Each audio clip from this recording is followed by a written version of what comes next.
Ask me if I speak for the snail, and I will tell you, I speak for the snail. Speak of underneathness, of the welcome of mosses, of life that springs up, little lives that pull back and wait for a moment. I speak for the damselfly, water skeet, mollusk, the caterpillar, the beetle, the spider, the ant. I speak from a time before spinelessness was frowned upon. Ask me if I speak for the moon jelly, and I will tell you one thing today and another tomorrow, and I will be as consistent as anything alive and on earth. I move as the current moves, with the breezes. What part of your nature drives you? You in your cubicle ought to understand me. I filter and filter and filter all day. Ask me if I speak for the Nautilus, and I will be as silent as the Nautilus shell on a shelf. I can be beautiful and useless if that's all you know to ask of me.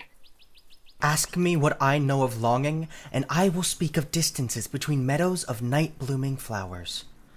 I will speak the impossible hope of the firefly. You with the candle and only one chair at your desk must understand such wordless desire. To say it is mindless is missing the point. To say it is mindless is missing the point. Say it is mindless is missing the point. To say it is mindless is missing the point. To say it is mindless is missing the point.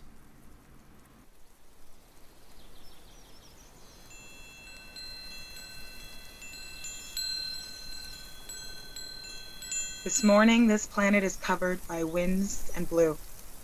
This morning, this planet glows with dustless, perfect light, enough that I can see 1,000,000 sharp leaves from where I stand. I walk on this planet. It's hard-packed dirt and prickling grass, and I don't fall off. I come down soft if I choose, hard if I choose. I never float away. Sometimes I want to be weightless on this planet.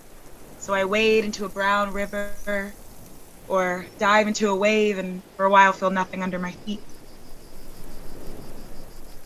Sometimes I want to hear what it was like before the air. So I duck underneath the water and listen to the sounds of muted hums. I'm ashamed to say that most days I forget about this planet. That most days I think about dentist appointments and plagiarists and the various ways I can try to protect my body from itself.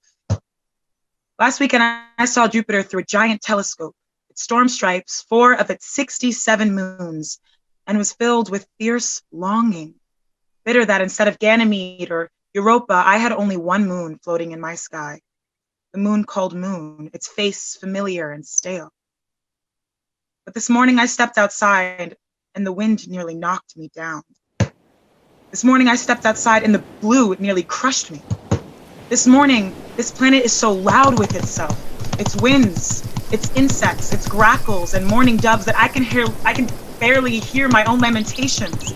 This planet, all its grooved bark, all its sand of quartz and bones and volcanic glass, all its creeping thistle lacing the yards with spiny purple.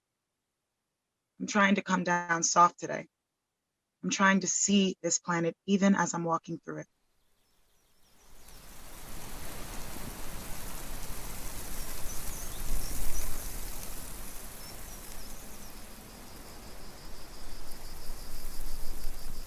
Some things on this earth are unspeakable. Genealogy of the broken, a shy wind threading leaves after a massacre, or the smell of coffee and no one there. Some humans say trees are not sentient beings, but they do not understand poetry, nor can they hear the singing of trees when they are fed by wind or water music, or hear their cries of anguish when they are broken and bereft.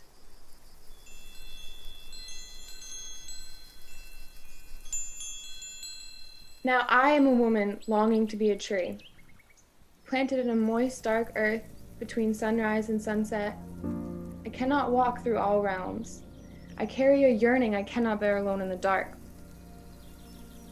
What shall I do with all this heartache? The deepest rooted dream of a tree is to walk, even just a little ways, from the place next to the doorway to the edge of the river of life and drink? I have heard trees talking long after the sun has gone down.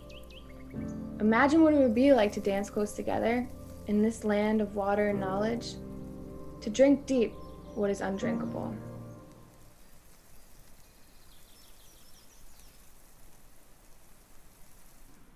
My wife and I take our 2-year-old daughter to the first Hawaii screening of Naomi Klein's documentary. The line for the documentary is long, almost as long as the Hawaii Endangered Species List. But, unlike the Endangered Species List, there aren't many natives in this line.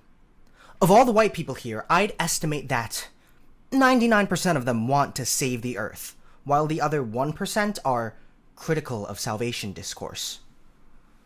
The theater feels small and uncomfortably full, like an overbooked arc. The white people around us start coughing, which triggers intergenerational trauma and inherited flight instincts in my body. Our daughter starts to become restless too, so my wife breastfeeds her until she falls asleep. But I too have also kind of always hated films about climate change. Not because of the cliche polar bears, but because they're all made by white people. In the climate movement, indigenous people are the new polar bears. We sport a vulnerable yet charismatic species vibe, a endangered yet resilient chic, a survive and thrive swagger. Plus, we cry native tears, which are the saddest kind of tears. Do you remember the Keep America Beautiful PSA, the Crying Indian one? That was the one that launched on Earth Day in 1971.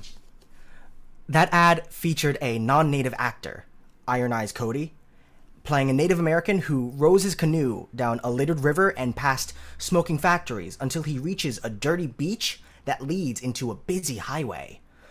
I remember, the voice says, "Some people have a deep, abiding respect for the natural beauty that once was this country, and some people don't. People start pollution. People can stop it." The commercial ends with a close-up on his fake native tears. When the natives cry in This Changes Everything, the white people in the theater cry white tears extra loudly. I hate it when white people cry extra loudly, as if they've never seen a native person cry in real life. When the documentary shows polluted native lands, the white people gasp extra loudly. I hate it when white people gasp extra loudly. "Stop gasping so loudly," I shout in my head. Everything changed for native people centuries ago. But the film ends with the emotional labor of native hope. We sneak out of the theater during the post-documentary discussion, when the first white person exclaims extra loudly, "We must save the planet!" I whisper to my wife, "The Geological Society should refer to this era of human destruction as white people scene." She jokes that we should make a documentary about how climate change is finally starting to make white people uncomfortable.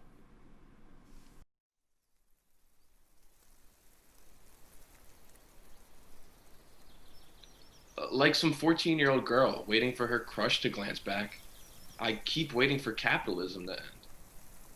But it won't end. What will end? Libraries, birds, retirement, recess, sprinting during recess, hispid hares, and starfish shaped like stars.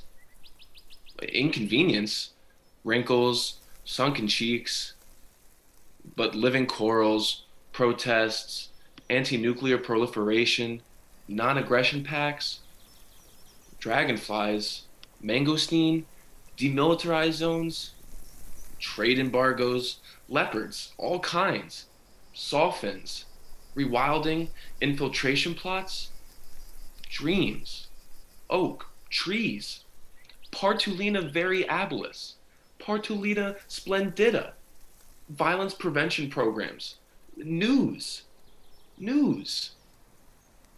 Maybe a few jellyfish survive.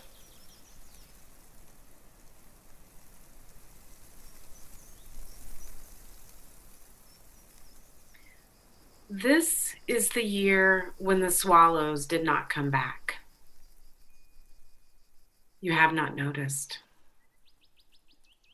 Now all spring, the evening's messages are no longer passing through the feet of swallows, lined up in a row, holding you under the high-strung sparks of their voices, with the notes of that music changing as once more they would go sailing out, and once more, singly or in pairs, or several together, across the long light, they would skim low over the gardens and down the steep pastures and over the river, and would come back to their places to go on telling what was there while it was there. You do not hear what is missing.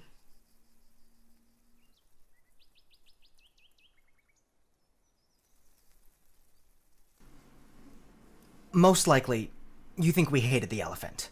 The golden toad, the thylacine, and all variations of whale harpooned or hacked into extinction. It must seem like we sought to leave you nothing but benzene, mercury, the stomachs of seagulls rippled with jet fuel and plastic. Probably doubt that we were capable of joy, but I assure you, we were. We still had the night sky back then. And, like our ancestors, we admired its illuminated doodles of scorpion outlines and upside-down ladles. Absolutely. There were some forests left. Absolutely. We still had some lakes. I'm saying it wasn't all lead and sulfur dioxide.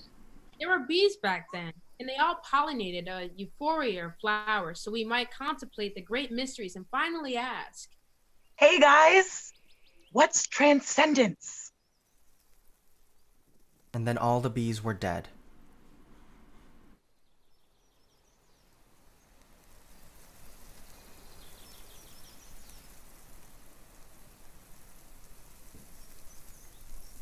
let them not say, We did not see it. we saw. Let them not say, We did not hear it.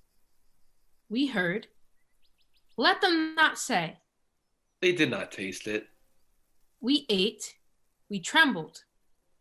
Let them not say, It was not spoken, not written. we spoke. We witnessed with voices and hands. Let them not say, They did nothing. we did not enough. Let them say, as they must say something. A kerosene beauty. It burned. Let them say, We warmed ourselves by it. Read by its light. Praise. and it burned.